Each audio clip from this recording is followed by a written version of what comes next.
Бисмиллахир-рахманир-рахим. Әлеуметтік желіде бір әйел адам жіпті ұсынып жатыр. Она заговорена, она впитала в себя просто все лучшие эмоции, всю мою энергетику святых мест. Эти нити настолько заряжены. Бірақ ақиқатында ол тек қана жіп қана, одан ешқандай пайда жоқ.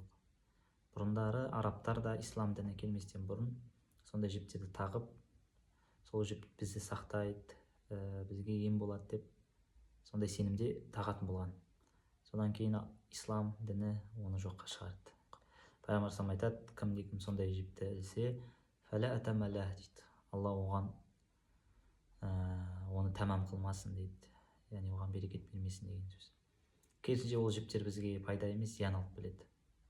Сондықтан шариғатымызда ондай нәрсе, Аллаға серік қосу, одан сақтану керек.